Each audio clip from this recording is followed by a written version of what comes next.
We had a simple configuration in previous sections. Now in this section I want to talk about different area types. And the first area type that I'm going to talk about is stop area. So what is a stop area?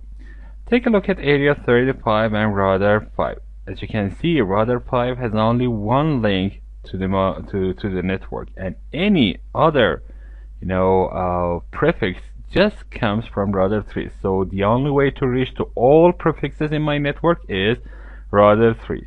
So why would I go and take the burden of having so much routes in my routing table when I know that all of those routes just point to router 3? Let's go to router 5's routing table. If I open IP routes, you can see that all of them are reachable through router 3, and I don't need to have so many routes. And of course this is not too much in my case, but if you have a big network, you can see that all of those routes that are maybe hundreds of routes, all of them are here just to show me that anything is reachable through Ethernet to router 3. So I don't need to have such configuration. I just go and tell the OSPF that just give me a default route, and I will use that default route to reach to every other network. I don't need to have so many routes in my routing table. I don't need to have so many computations of OSPF. So I want to change this to stop. I need to do this on router 5 and router 3. Any router that is in area 35 need to be configured as such. So let's go to router 3 first and go to areas here. As you can see, I have area 35 here. I double click on area 35 and you can see that here I can change the type of the area. I click on here and tell this that this is gonna be a stop area. So I use stop type for this, click on OK, and you can see that after a moment neighborship is going to be lost because the other side should agree that this is a stop area. So I go to area router 5 in area 35 and open routing OSPF and go to areas and change the area type of 35 to stop area. Okay.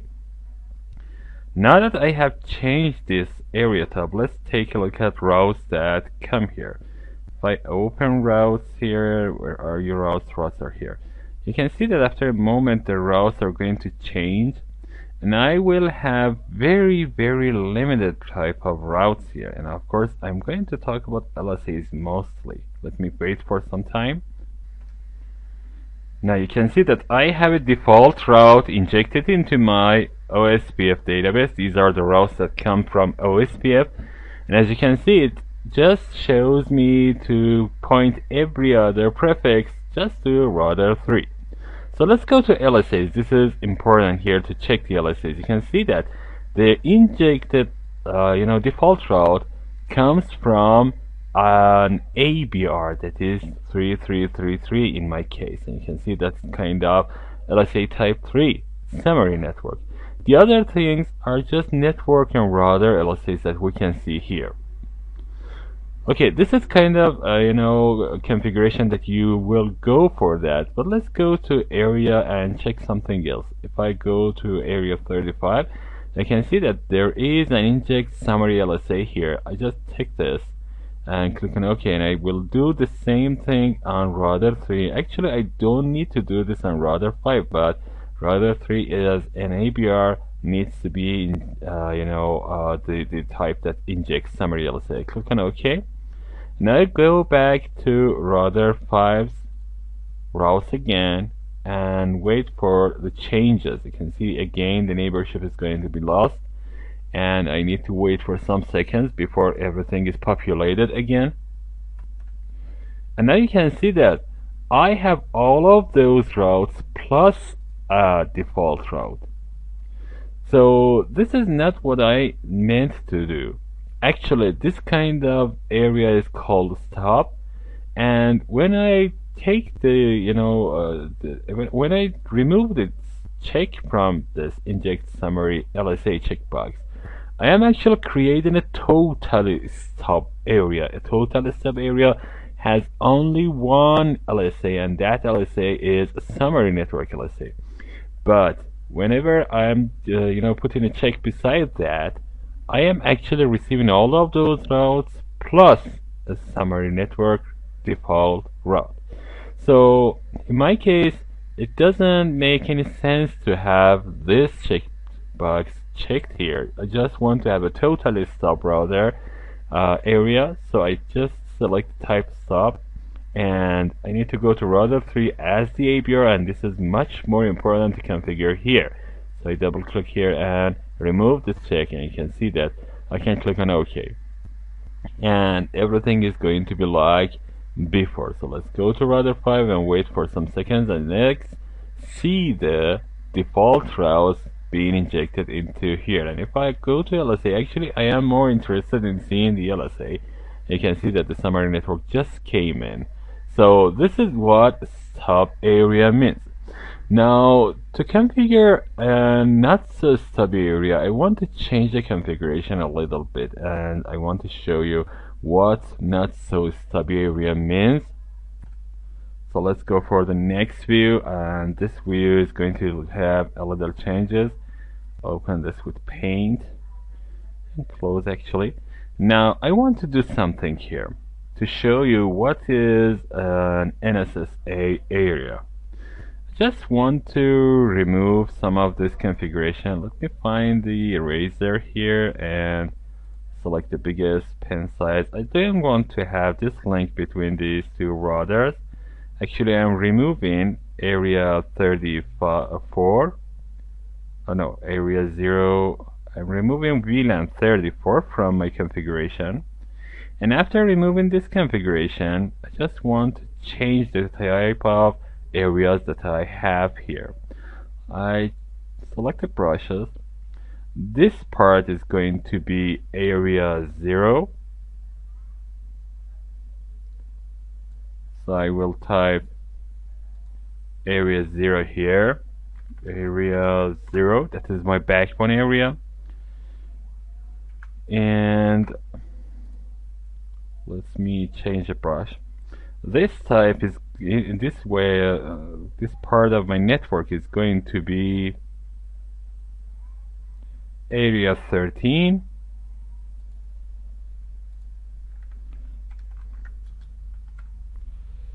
Okay. This part is going to be area 24.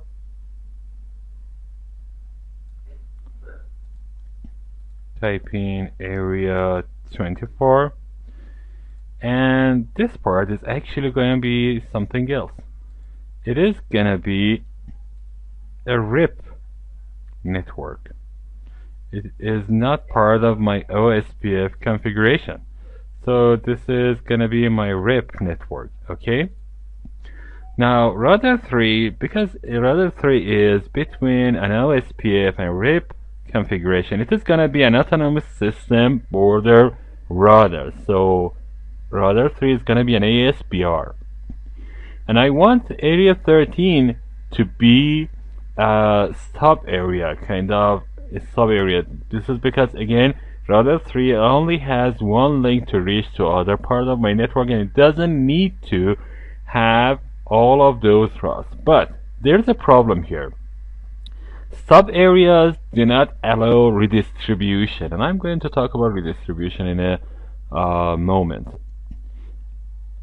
So router 3 is going to redistribute some routes from RIP area into OSPF areas.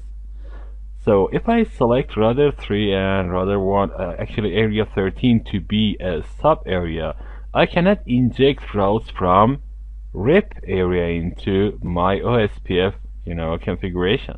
So what should I do with this? I am going to make this area a not so stubby area.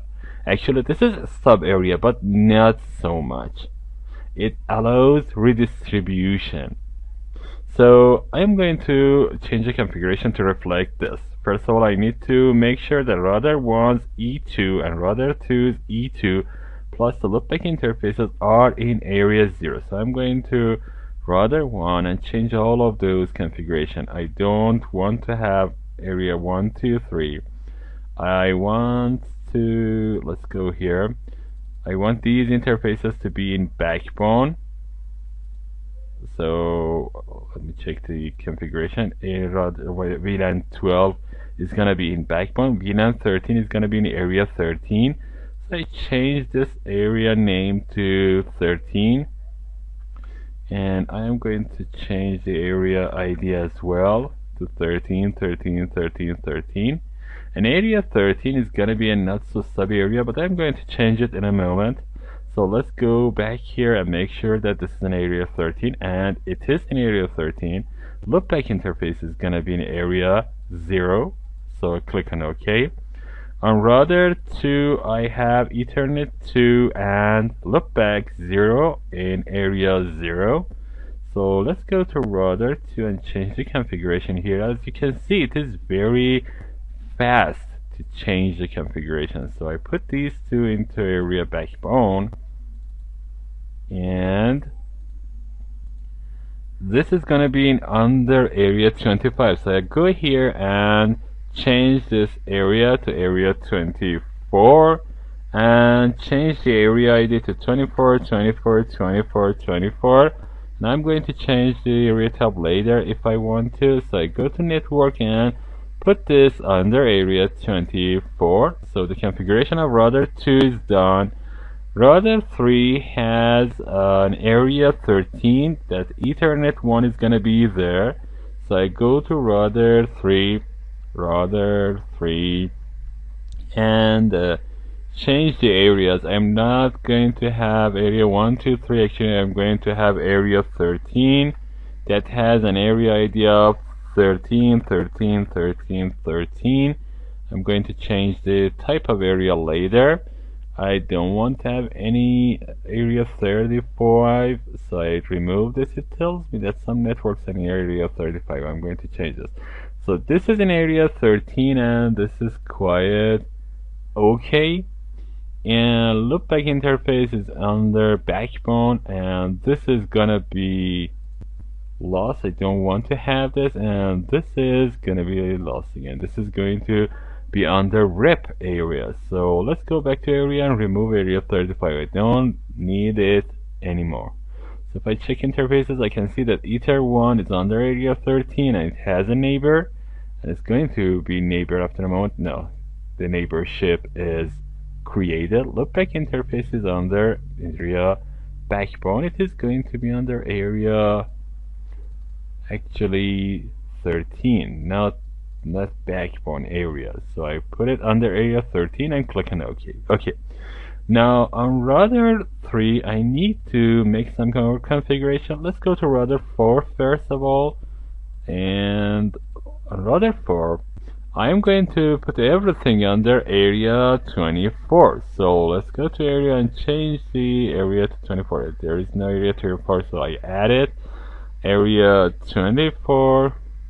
And the area ID is going to be 24, 24, 24, 24. I click on OK, and let's go to networks. Any area is going to be, any interface is going to be under area 24. So all of these interfaces go, all of these networks go under area 24, and click on OK. That's it. Now I need to see the neighborships coming on, and after a moment you can see Ethernet 3 is not going to be here. So let's remove this network. I'm not going to have Ethernet 3 configured. So what I am going to do is to disable the link between router 3 and router 4. So I need to go to interfaces and select Ethernet 3 here and disable this for the moment. So these two routers does not have any connection to each other. Okay, on router 3 I can do the same, but one way is quite enough. So I can go to router 3, Ethernet 3, and disable this link. And this is not working. Now my configuration is done. I just need to configure router 3 and router 5 for RIP. Let's go to router 5 first.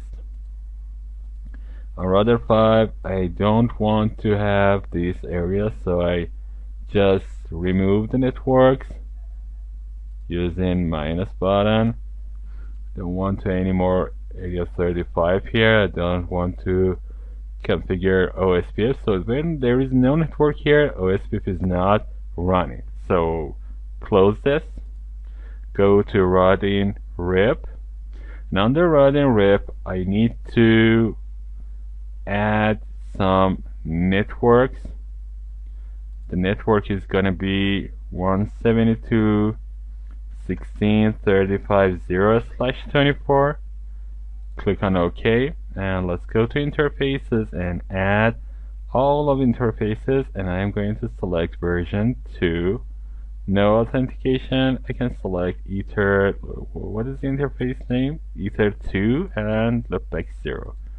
Ether 2 and loopback 0. It is going to be under version 2, and it is going to be passive. So I click on OK.